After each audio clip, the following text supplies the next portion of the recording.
Eh bien, il est 20 heures.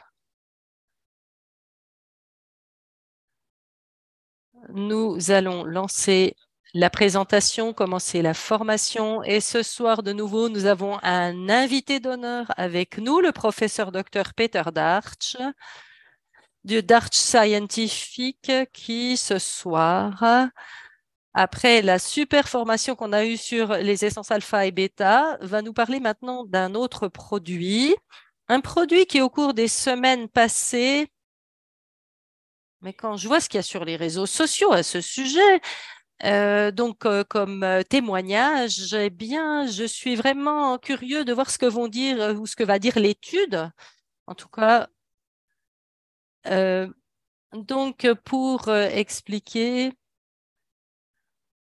je tiens à demander à notre invité d'honneur dans les minutes à venir de nous parler du produit Quantarc.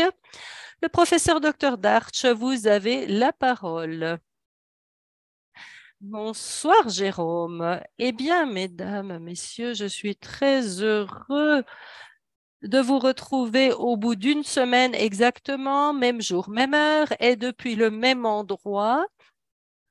Et vraiment, je vais vous dire des choses très étonnantes sur un bracelet du nom de QuantArc.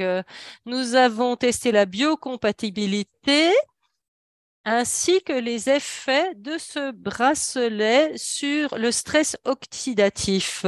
Le tout, comme pour les essences alpha et bêta, a été testé avec des cultures cellulaires d'organes précis que j'évoquerai plus précisément par après.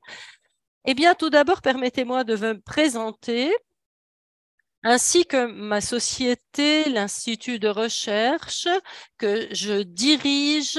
Je suis également directeur scientifique, non seulement le directeur général. Moi, je suis biochimiste de formation. J'ai également passé un second doctorat, une habilitation en physiologie humaine il y a longtemps et j'étais professeur de physiologie humaine à l'université de Tübingen en Allemagne. Et entre-temps, bon, depuis, je suis à la retraite, mais je suis tout de même très actif au sein de DART Scientifique, Institut de système de test de biologie cellulaire, un institut de recherche privé qui travaille dans des domaines pluridisciplinaires, médecine, biochimie, physiologie, biologie et biochimie. Et ceci depuis plus de 20 ans.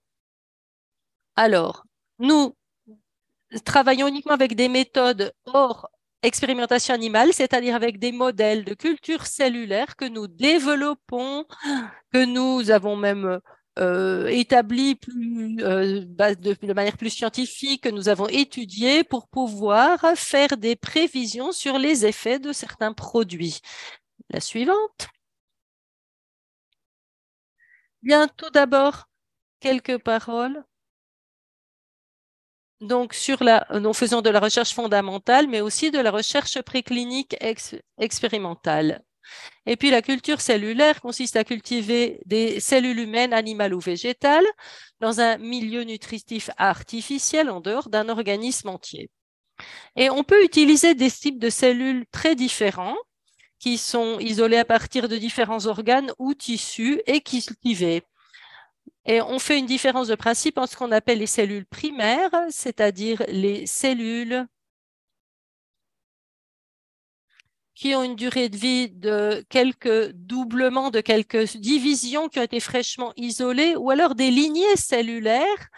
Et avec ces lignées, on peut mener des essais reproductibles et il n'y a pas de variation comme dans les cellules fraîchement isolées. Et de ce fait, on a plusieurs passages où les cellules vont être remises dans les bouillons de culture, dans les boîtes de pétri. Et ceci permet d'avoir des conditions similaires de tests, d'essais expérimentaux dans différents laboratoires. La culture cellulaire est reconnue dans la communauté scientifique comme un substitut à l'expérimentation animale dans de nombreux domaines et permet de prédire les effets d'une substance dans un effet entier ou de déterminer les mécanismes qui se produisent et ceci peut contribuer à Bon, parfois, il y a ce qu'on appelle la boîte noire. Il y a quelque chose qui a un effet, mais on ne sait pas exactement comment cet effet se produit. Et cela permet un peu d'amener de la lumière dans cette boîte noire. Les études sur culture cellulaire peuvent être adaptées dans leur conception expérimentale à différentes substances ou conditions d'essai. Et c'est le grand avantage d'un institut de recherche. Ici, nous sommes en mesure de pouvoir monter nos expériences et nos tests en fonction des circonstances. Ça se distingue un peu d'autres contextes, notamment quand il s'agit de tester la biocompatibilité, la tolérance. Il faut tester en vertu des normes existantes, donc la marge de manœuvre, on n'en a plus vraiment. Et marge de manœuvre, ça le dit bien, c'est-à-dire que parfois, il y a des études où il faut manœuvrer un peu, regarder un petit peu qu'est-ce qu'on va faire comme réglage fin pour pouvoir parvenir à des résultats. Et cela peut prendre pas mal de temps. La suivante. Alors, comment se présentent les instruments décisifs d'un laboratoire de culture cellulaire? J'en ai affiché quelques-uns. À gauche, vous avez ce qu'on appelle donc la hotte à flux laminaire, c'est-à-dire c'est une boîte stérile, c'est un peu comme une salle d'opération miniature avec une surpression. On peut ouvrir les récipients où il y a les cultures cellulaires sans risquer une contamination par des spores fongiques ou des bactéries. Au milieu, un appareil très important, c'est l'incubateur. Et dans cet incubateur, à 37 degrés, on a une certaine atmosphère. Ça dépend du type de cellule et de l'origine des cellules que l'on place dans cet incubateur. Donc, on a des flacons de culture cellulaire, des boîtes de pétri. On peut faire une incubation et on peut aussi injecter des gaz pour avoir une stabilité du pH à 7,4. À droite, vous avez un microscope. Alors, les cellules sont petites, bien sûr, on ne peut pas les distinguer à l'œil nu. C'est pourquoi nous avons besoin de microscopes pour les cultures cellulaires, mais ce microscope se distingue du microscope habituel que vous avez l'habitude de voir. Il s'agit d'un microscope inversé, c'est-à-dire que l'optique est en bas et l'éclairage est au-dessus de l'objet à étudier. Au milieu, à peu près, nous avons donc une platine, un étage, on va dire, qui permet d'avoir une distance assez importante entre l'objectif et on peut donc mettre un flacon avec une culture cellulaire, ce qu'on ne pourrait pas faire, par exemple, avec un microscope conventionnel. Et ici, d'un peu plus près, donc, une boîte stérile sous haute afflux laminaire.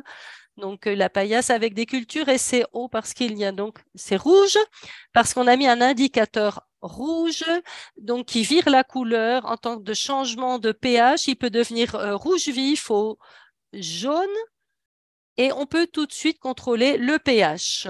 En haut à gauche, vous voyez une pipette où on peut aspirer le bouillon de culture et on peut donc le transférer par la pipette d'un flacon à un autre ou dans une plaque.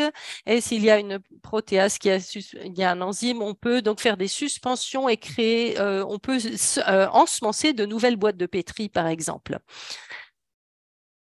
Ici, nous avons tout simplement quelques photos. Vous voyez ce qu'on appelle des plaques multiples, donc avec 6 puits. Alors, on peut avoir des plaques de 84 puits ou cavités, mais après, ça ne peut être interprété que par des unités informatisées. Bon, après, on s'arrête à 96 parce qu'on ne peut plus injecter quelque chose avec une pipette et tout cela. Et ce serait vraiment trop compliqué. À droite, ce que vous voyez, ce sont des boîtes de culture qui font environ 10 centimètres pour vous donner une idée de la taille. Et puis les flacons de culture. Et partout, on a le bouillon ou le substrat de culture rouge. Nous utilisons différents colorants à base de tétrazolium. Alors, on mesure la nuance de couleur qui a viré, la couleur de départ est rouge et du fait des évolutions du milieu par l'activité des cellules ou par l'activité de radicaux libres, cela va virer au jaune. Et il y a un deuxième colorant. On va mesurer le virage de l'orange au jaune et donc on le voit dans une plaque à 96 trous ou puits et nous n'avons en partie pas de réaction. Donc, on est à une couleur orange. À l'avant, c'est jaune, c'est-à-dire qu'il y a une réaction des cellules sous forme de division cellulaire. Et puis, ça se mesure à gauche avec donc un lecteur de colorimétrie. C'est un photomètre, en fait, qui va étudier les changements de couleur et la densité optique dans les 96 puits. Et donc, on va voir aussi qu'il y a, donc on peut mesurer les divisions cellulaires, par exemple, ou dans un tissu avec ce virage de couleur. J'avais déjà dit que nous avions étudié un bracelet du nom de QuantArc. Et ici, j'aimerais vous parler des indications fournies par le fabricant de ce bracelet qui a déclaré que c'est un bracelet high-tech, haute technologie, de qualité premium. Il se compose de millions de capteurs quantiques microscopiques qui sont capables de stimuler nos cellules et peuvent ainsi augmenter leur vitalité. Ces capteurs quantiques détectent les changements dans les cellules et émettent des impulsions pour un meilleur bien-être. QuantArc n'a pas de date d'expiration et ne perd pas de son efficacité. Et l'effet confirmé de QuantArc nous protège contre les influences extérieures indésirables qui sont notamment considérées comme responsables du stress oxydatif. Voilà pour ce qui est des déclarations du fabricant que j'ai reprise mot à mot pour la plupart. C'était le point de départ de nos études, de nos essais. En effet, nous voulions voir, parce que toutes ces déclarations, c'est bien beau, mais nous voulions vérifier qu'elles étaient, enfin, nous voulions voir si elles étaient vérifiables du point de vue scientifique et nous voulions étayer le tout de preuves. Nous nous sommes concentrés sur la biocompatibilité du produit d'une part, sur biocompatibilité, c'est-à-dire quand on porte un bracelet, c'est sur la peau et au moins 12 heures par jour, voire 24 heures, selon les personnes. Et l'idée était de savoir s'il pouvait y avoir des modifications de l'épiderme, donc savoir si le produit était biocompatible, c'est le premier point que nous avons évalué, pardon. Mais le deuxième, et je l'ai ici, c'est le stress oxydatif. Tout le monde en parle. Et il y a beaucoup de maladies chroniques qui sont dues ou imputables au stress oxydatif. Et la question, est-ce que le bracelet QuantArc est vraiment en mesure d'agir contre le stress oxydatif, qu'il provienne de l'environnement, qu'il soit exogène ou que ce stress oxydatif soit dû à une situation de stress, c'est-à-dire qu'il se produise dans notre organisme par la production excédentaire et excessive de radicaux libres contenant de l'oxygène. Ici, parce que je le vois, vous voyez que je le trouve esthétique, donc j'ai photographié ce bracelet QuantArc avec lequel nous avons mené les essais que je vais vous expliquer, dont je vais vous montrer les résultats. J'ai déjà parlé de biocompatibilité. Et qu'est-ce que c'est? Eh bien, en médecine, on qualifie de biocompatibles les matériaux qui, en contact direct avec des tissus ou des cellules vivants, n'ont pas d'influence négative sur leur métabolisme ou leur vitalité. Et maintenant, il y a quelque chose de particulier parce qu'en général, ce terme de biocompatibilité est utilisé pour les produits médicaux, c'est-à-dire les produits implantables, les dispositifs médicaux implantables, implants dentaires ou bien des prothèses de hanche, des prothèses de genoux qui sont en métal, en céramique ou en matériaux synthétiques, mais aussi on teste ainsi sur leur biocompatibilité les tuyaux et les instruments chirurgicaux. Et on doit les tester en vertu d'une norme bien spécifique qui est la norme ISO 10993-5-2009 qui est applicable dans toute l'Europe et qui prescrit exactement le déroulement de l'expérimentation du test en fait. Mais ces ces essais de biocompatibilité en vertu de sa norme doivent être faits uniquement avec des cultures cellulaires. En règle générale, on utilise des fibroblastes et j'ai nommé les lignées cellulaires 3T3 L929, par exemple. Et puis, le bracelet QuantArc n'est pas un dispositif médical. Ceci étant, nous avons tout de même testé la compatibilité biologique ou biocompatibilité de ce produit conformément à la norme précitée. Donc, on le porte plusieurs heures par jour, on transpire, il peut y avoir des substances qui se libèrent du fait du processus de fabrication et qui pourraient être assimilées par le corps, passer la barrière de l'épiderme. C'est pourquoi nous avons mené ces tests pour garantir la qualité du produit et la sécurité des utilisatrices et utilisateurs. Alors, comment est-ce que les essais se sont déroulés? Eh bien, l'ensemble du bracelet a été placé dans un milieu de culture pendant 24 heures à 37 degrés et il a été extrait ou, comme on dit, élué. Et l'élua a été ensuite dilué à plusieurs niveaux de dilution et rajouté dans une culture cellulaire de cellules de tissu conjonctif lignée L929. Au bout de 3 jours, la vitalité des cultures cellulaires, vitalité morphologique et enzymatique, a été déterminée. Et cette procédure a permis de tester le produit dans son état d'origine, c'est-à-dire qu'on a évalué d'éventuels résidus de fabrication ou substances étrangères qui pouvaient se libérer. La suivante. Le résultat. Eh bien, regardons d'abord les graphiques. Vous voyez en horizontal la concentration des LUA en volume, en pourcentage. 0 à gauche, ça veut dire qu'il n'y a donc pas de LUA.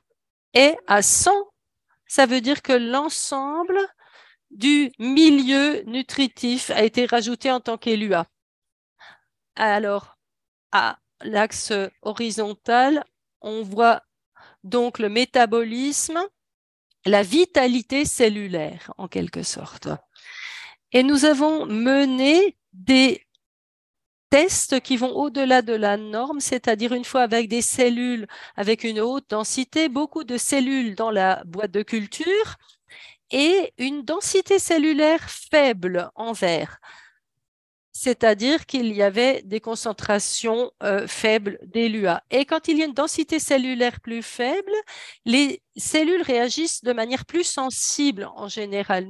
Comment est-ce que ces cellules ont réagi? Eh bien, pas du tout, pas du tout. Pour la densité élevée, par rapport au test où on a seulement du milieu de culture, donc 0, il y a pas de différence. Et quand on voit que même si on a 100% de l'ELUA qui a été rajouté dans le milieu de culture, qu'est-ce que cela veut dire? Le bracelet est biocompatible, c'est-à-dire que les matériaux n'ont pas libéré de substances qui puissent avoir un effet nocif au niveau cellulaire. Dans toutes les concentrations testées, l'extrait n'a eu aucun effet négatif sur la capacité de survie ni la vitalité des cellules impliquées dans l'essai, dans le test. La suivante, et ça se voit ici aussi à la morphologie, à l'exemple de la morphologie cellulaire. Donc à gauche, vous avez la culture témoin ou de contrôle sans ELUA. Et les cellules qui sont beaucoup plus claires, un petit peu donc comme des crêpes, Et c'est des cellules qui sont en train de se diviser. Ce ne sont pas des cellules mortes, au contraire, ce sont des cellules qui se divisaient. À droite, on voit la culture cellulaire avec les LUA de Quantarc, du bracelet. Et il n'y a pas d'effet cytotoxique visible, ce qui prouve ce que l'on avait déjà mesuré dans le test enzymatique que j'ai présenté dans la diapo précédente. Donc, c'était la biocompatibilité, mais maintenant nous allons passer à notre deuxième grand sujet, c'est le stress oxydatif. Malheureusement, je ne maîtrise pas le français, alors j'ai un petit problème parce que là, il manque la partie allemande de mon texte, donc je vais vous raconter cela sans lire mes slides. Qu'est-ce qu'on entend par stress oxydatif? Eh bien, le stress oxydatif, c'est un excédent, un excès de composés oxygénés réactifs dans l'ensemble de l'organisme. Et ces ROS en excès ne peuvent plus être neutralisés par les enzymes donc comme les catalases ou d'autres, des superoxydases, qui donc ne peuvent plus être neutralisés par ces enzymes. Donc le stress oxydatif, c'est en fait un excès de radicaux oxygènes qui ne peuvent plus être neutralisés. On verra après, ce ne sont pas seulement des radicaux oxygénés, il y a aussi des radicaux d'azote azotés. On parle aussi de stress d'origine azotée. Alors, ces radicaux peuvent venir du milieu extérieur, des polluants, mais aussi des xénobiotiques, des rayonnements ionisants ou rayonnements UV, des champs électromagnétiques perturbateurs ou même ce qu'on appelle des champs perturbateurs, des champs géopathiques perturbateurs. Donc ça, c'est l'environnement, c'est-à-dire les radicaux d'origine extérieure qui agissent sur nous. Mais il est également possible que nous ayons un problème de métabolisme si nous sommes en situation de stress ou dans le cas de processus inflammatoires dans les tissus. Il y a également un excédent de radicaux oxygénés qui sont produits par notre propre métabolisme au sein de notre corps du fait de notre stress. Les mitochondries, j'en parlerai un peu plus en détail par après, les mitochondries font l'extraction d'énergie, produisent de l'énergie sous forme d'ATP. L'ATP, c'est l'adénosine triphosphate qui donc nous donne l'énergie dont notre corps a besoin pour fonctionner. Et puis, il se peut qu'en situation de stress, eh bien, ce métabolisme soit exacerbé et la conséquence en est qu'il va former des radicaux oxygénés. Donc, c'est normal du fait de la production d'énergie, il y a 2 à 3% d'excédent de radicaux oxygénés dans le corps. Mais nos enzymes sont en mesure de les désactiver, ces 2-3% d'excédent, de sorte qu'il n'y a pas de risque pour le corps, alors qu'il en va bien différemment d'un organisme stressé qui produit beaucoup plus de radicaux oxygénés et les mécanismes pouvant les neutraliser sont inactivés par le stress. Et dans la littérature, ces processus ont été décrits à l'envi. Donc, ces radicaux peuvent endommager des structures cellulaires telles que la membrane cellulaire, une peroxydation qui fait qu'elle a des trous.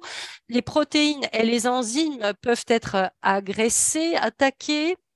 Et ces radicaux peuvent même endommager l'ADN et même l'ARN, le modifier, et de ce fait, il y aura donc une attaque des facteurs génétiques et cela peut déclencher une accélération des processus de vieillissement ou même de néoplasie, c'est-à-dire formation de tumeurs. Ici, j'ai représenté cela de manière schématique. Vous voyez à gauche les sources endogènes dans le corps, le système immunitaire, le métabolisme, les mitochondries, les lysosomes et les processus inflammatoires, et les sources exogènes telles que radiation, produits chimiques et les germes pathogènes ou facteurs pathogènes qui entraînent la production de ROS, donc de dérivés réactifs de l'oxygène. Et vous voyez qu'ils ont tous un électron libre et de ce fait, ils sont très réactifs, ces composés. Mais donc, il y a ces ROS qui comprennent également le peroxyde d'hydrogène qui n'a pas d'électrons libres, mais qui est très oxydatif, qui a un effet très oxydant. Et il faut garder cela présent à l'esprit parce que c'est aussi l'objet d'une expérience que j'ai menée avec le bracelet Quantarg. Et si on descend un peu dans le schéma, on voit à gauche des antioxydants qui vont s'opposer ou qui peuvent s'opposer au stress oxydatif. De ce fait, il y aura une réduction du nombre de molécules réactives. Et ces antioxydants, il y a donc des produits végétaux secondaires. Et puis les effets négatifs, vous voyez, l'ARN et ADN peuvent être endommagés, les membranes et des cellules, il peut y avoir des mutations génétiques, instabilité chromosomique, mais il peut y avoir aussi des effets positifs.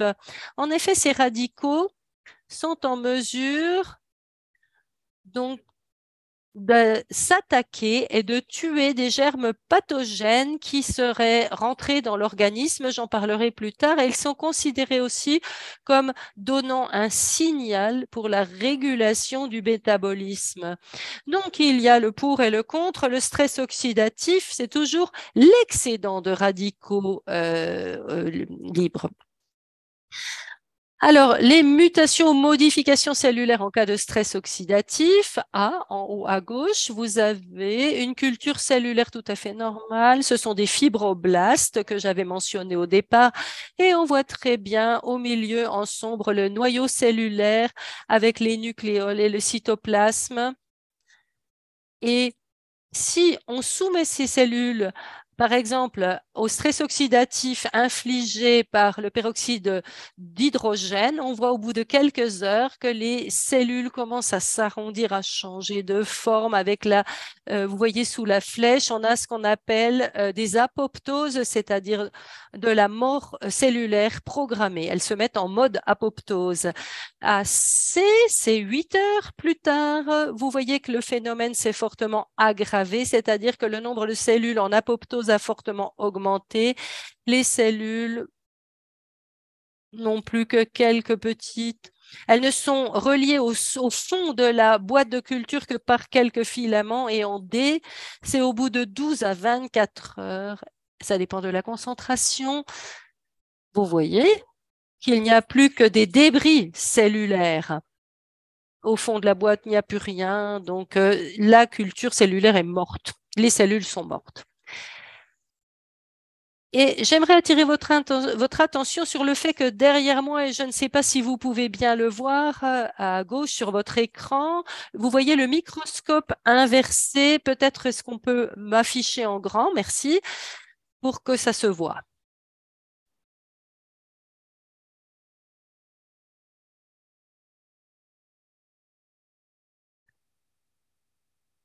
Ah, voilà, moi je me vois en petit.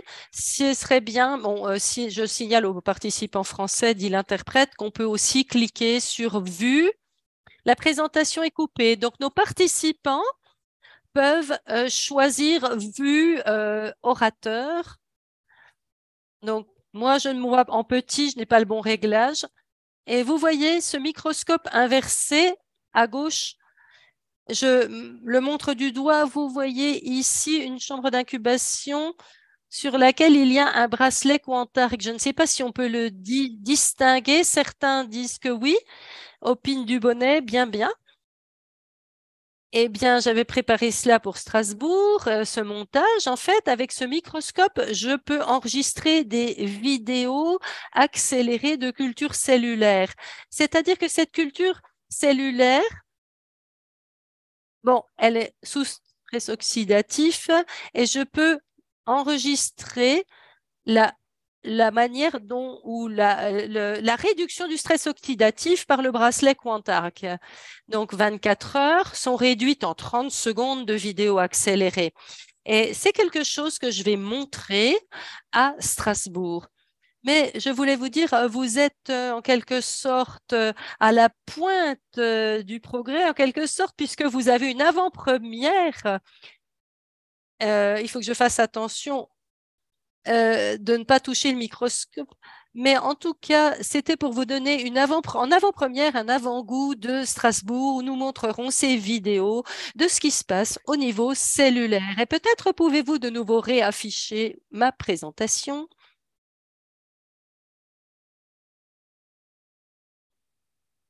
Voilà, c'est super. Donc, on va prendre la suivante. Le stress oxydatif dû aux radicaux libres présents dans notre environnement. Eh bien, les cellules de tissu conjonctif, à savoir des fibroblastes que nous utilisons, ont été exposées à un stress oxydatif externe artificiel par la suite de différentes concentrations de produits extérieurs, par exemple du peroxyde d'hydrogène. Et donc, on les soumet à un stress oxydatif, ce qui permet de voir si la présence simultanée du bracelet Quantarc avait un effet de compensation, un effet compensateur. Et nous avons étudié la vitalité des cellules survivantes après une exposition de 24 heures au peroxyde d'hydrogène. Il y avait un test qui mesurait, qui quantifiait l'activité enzymatique dans les mitochondries. C'est l'un des tests que j'ai évoqué au départ où il y avait une couleur qui virait et on pouvait mesurer le degré dont la couleur avait viré. Et les résultats montre la réduction de la vitalité cellulaire par le peroxyde d'hydrogène en fonction de la concentration, comme on pouvait s'y attendre.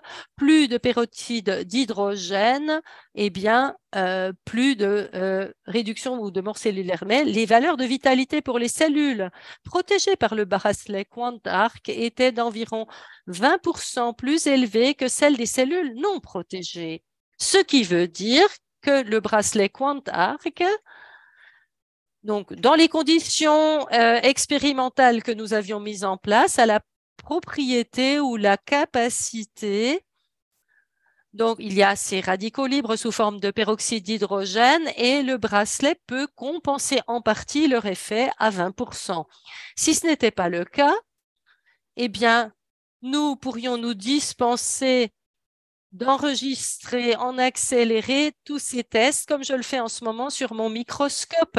Mais on voit déjà de belles vues par rapport à la première vidéo qui est enregistrée. On voit bien qu'effectivement, le bracelet QuantArg protège en partie les cellules de l'action délétère du peroxyde d'hydrogène qui est rajouté dans le milieu de culture. Et maintenant, nous allons évoquer le stress oxydatif dû aux radicaux libres endogènes, donc mitochondries. Vous voyez à gauche une cellule. En bas, il y a l'appareil de Golgi, le noyau de la cellule, et puis aussi le réticulum. Mais ce qui nous intéresse, c'est ce qu'on appelle les mitochondries qui nous disent en fait, ce sont des structures qui sont intégrées dans le cytoplasme et ces mitochondries qui sont présentées à droite de manière schématique ont une membrane extérieure, une membrane intérieure et donc elles qui sont transformées donc, on va transformer l'oxygène, les glucides et les graisses en énergie, en adénosine triphosphate et aussi en eau et en CO2. Et quand nous sommes stressés, eh bien, il y a une production accrue d'énergie par les mitochondries. Nous sommes agités. Vous savez, la vitalité évolue, dégénère. Et de ce fait, il y a plus de radicaux oxygénés qui sont produits parce que les processus de production d'énergie dans les mitochondries ont toujours comme sous-produit des radicaux oxygénés qui normalement sont rendus atoxiques ou désactivés, on va dire, par les substances produites dans notre corps.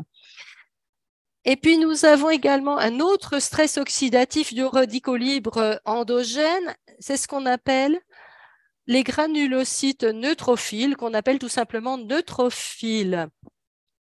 Eh bien, ils servent de défense immunitaire innée dans le sang contre les pathogènes, contre les microbes pathogènes, mais ils peuvent aussi migrer dans les tissus et provoquer des destructions des tissus, avoir donc des effets indésirables, bien sûr, destruction tissulaire et produisent alors un processus inflammatoire. Ça peut déclencher un processus inflammatoire. Donc, ces cellules ont une propriété qui est positive, elles s'attaquent aux corps étrangers, aux germes étrangers dans le sang, elles les neutralisent en les englobant, en formant ce qu'on appelle une explosion oxydative. Donc, elles vont former des radicaux oxygénés qui vont détruire ces germes pathogènes, ces intrus. Donc, et ces germes intrus donc, sont enveloppés, tués par ces cellules. Ils sont phagocytés, ils sont mangés. Donc, on parle de phagocytes aussi ou de cellules phagocytaires. Donc, ça, c'est une fonction qu'elles ont dans le sang. Et leur fonction dans les tissus est une fonction qui est importante, mais qui n'est pas bonne, qui peut déclencher certains processus. Et nous pouvons avoir ou fabriquer un granulocyte neutrophile fonctionnel en laboratoire. Pour cela, on prend une culture cellulaire avec des promyélocytes qui sont des lignées cellulaires spécifiques HL60. On rajoute ce qu'on appelle du diméthylsulfoxyde, donc du DMSO. Et au bout de 5 à 6, pendant 5 à 6 jours, avec une concentration spécifique, et on peut faire des différenciations entre les neutrophiles et les granulocytes qui, après une stimulation par un ester de Forbol, sont en mesure, sous forme d'explosion oxydative, de produire des radicaux oxygénés. Donc, on simule le processus qui se produit quand il y a des cellules qui ont fait irruption dans nos tissus. Et donc, on peut voir les effets sur ces stress oxydatif endogène avec aussi, on peut mesurer avec le virage de couleur en relation avec le nombre des radicaux formés par ces cellules. La suivante, s'il vous plaît. Donc ici, j'ai encore expliqué l'explosion oxydative. Vous voyez à droite donc, à gauche, oui, à droite, dans le pavé de gauche, donc O2 plus H2O qui forment donc des superoxydes. Donc, c'est des O2-. C'est ce qui manque encore sur ce graphique, c'est donc les électrons. Et cela fait partie des ROS, donc des composés oxygénés réactifs ou dérivés réactifs de l'oxygène. Et à droite, vous voyez comment des granulocytes neutrophiles se présentent dans la nature, entre guillemets, ou donc ils composent la majeure partie des globules blancs, des globules blancs. Alors, nous avons mené des essais pour voir dans quelle mesure le bracelet Quantarg pouvait réduire le stress oxydatif endogène produit par la stimulation de ces neutrophiles. Et vous voyez à gauche le contrôle et à droite le groupe avec le Quantarg, le bracelet Quantarg. Donc, on a le métabolisme cellulaire basal qui est montré, c'est-à-dire le métabolisme normal quand sans stimulation en vert. Est-ce que vous voyez en rouge, par contre, c'est en quelque sorte le métabolisme cellulaire ou l'activation des radicaux, la formation de radicaux et qui produit un virage de couleur plus important. Et vous voyez dans l'histogramme que la partie en rouge est nettement plus haute que le métabolisme basal. Mais sur la suivante, on voit quelque chose qui est étonnant. La suivante, merci.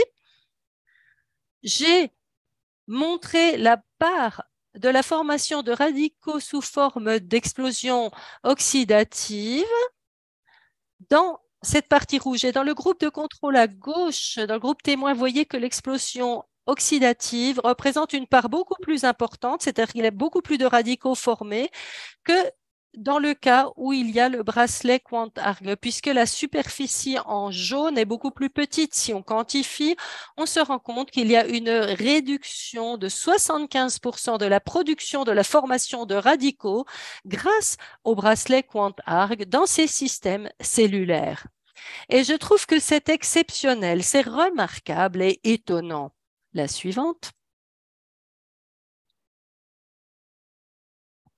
Pour résumer, je dirais que les résultats de nos études montrent le grand potentiel du bracelet Quant-Arc pour réduire l'effet d'un excès de radicaux, c'est-à-dire du stress oxydatif. Peu importe que les radicaux réactifs proviennent de l'environnement, des cellules, c'est-à-dire en fait de l'environnement extérieur, ou qu'ils soient produits par les cellules elles-mêmes. En outre, le bracelet Quantarc et les matériaux utilisés pour le fabriquer ont été testés et sont biocompatibles. Et comme on voit sur la suivante, cela a permis d'attribuer un certificat de test qui est disponible dans les différentes langues. Et j'ai résumé en quelques termes tout ce que je vous ai expliqué ce soir. Merci de votre attention. Je suis toujours très heureux de pouvoir vous présenter les derniers résultats de recherche de Jar Scientifique. Merci beaucoup de votre attention. Eh bien, je tiens aussi à vous remercier de cette excellente présentation des choses merveilleuses que vous avez évoquées. C'est un très bon produit et je suis très heureux de voir qu'il y aura des nouveautés à Strasbourg. Alors, qui n'a pas encore son billet pour Strasbourg? Dépêchez-vous de vous en procurer un en vous adressant à nous. Professeur Dr. Darch, encore une fois, merci beaucoup. Euh, et, et le service clientèle vous transmettra des questions parce que si nous ouvrions maintenant le débat questions-réponses, nous pourrions continuer toute la nuit. C'est pourquoi les questions doivent être adressées au service clientèle et aux équipes de vente. Et puis, nous les résumerons et nous vous les transmettrons. Eh bien, volontiers, je suis toujours volontiers avec vous. Je vous présente volontiers les résultats de nos recherches. Et je me réjouis de vous retrouver à Strasbourg. Et là encore, vous aurez la possibilité.